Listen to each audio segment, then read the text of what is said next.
News 28 मराठीमध्ये आपले स्वागत आहे। आजच्या मोठ्या बातम्यांबद्दल बोलूया। विसापूर ग्रामपंचायतीच्या छत्रपती संभाजी महाराज व्यापारी संकुलाचे उद्घाटन समारंभात संपन्न। विसापूर येथे स्थानिक व्यापार, रोजगार आणि आर्थिक विकासाला चालना देणाऱ्या छत्रपती संभाजी महाराज व्यापारी संकुलाचे उद्घाटन समारंभपूर्वक आमदार सुहास भैया बाबर यांच्या हस्ते पार पडले। कार्यक्रमप्रसंगी बोलताना श्री आमदार सुहास भैया बाबर यांनी विसापूर परिसरातील विकासकामांबाबत समाधान व्यक्त केले।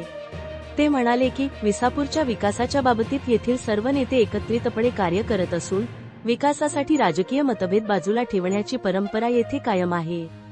तसेच त्यांनी जिल्हा परिषद सदस्य माननीय सुनील भाऊ पाटील व अर्जुन बापू पाटील माजी जिल्हा परिषद सदस्य यांच्या कार्याचा उल्लेख करत मतदारसंघाच्या सर्वांगीण विकासासाठी त्यांचा सातत्यपूर्ण पाठपुरावा कौतुकास्पद असल्याचे नमूद केले।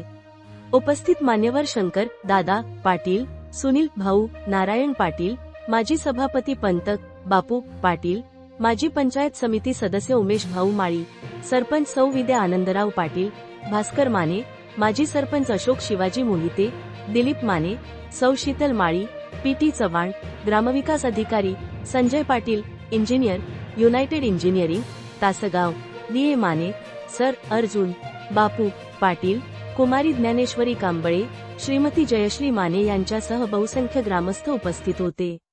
एकूणच छत्रपती संभाजी महाराज व्यापारी संकुलाचे उद्घाटन हा कार्यक्रम विसापूरच्या विकासाच्या दृष्टीने महत्त्वपूर्ण ठरला असून स्थानिक स्वराज्य संस्थांच्या माध्यमातून होणाऱ्या विकासकामांचा सकारात्मक परिणाम समाजाच्या सर्व घटकांपर्यंत पोहोचेल असा विश्वास उपस्थितांनी व्यक्त केला।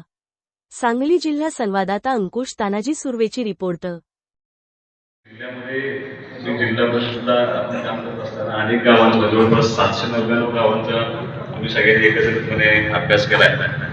फार कमी ग्रामपंचायत अशा आहेत की ज्यांचं स्वतःचं उत्पन्न एवढ्या प्रचंड मोठ्या प्रमाणावरती ते निर्माण करण्याचा प्रयत्न करतात आणि एक चांगलं व्यापारी संकुल मला असं वाटतंय त्याची डिझाईन सुद्धा इतकी व्यवस्थित केलेली आहे आणि सगळ्यांना चांगल्या पद्धतीनं तुम्ही त्या ठिकाणी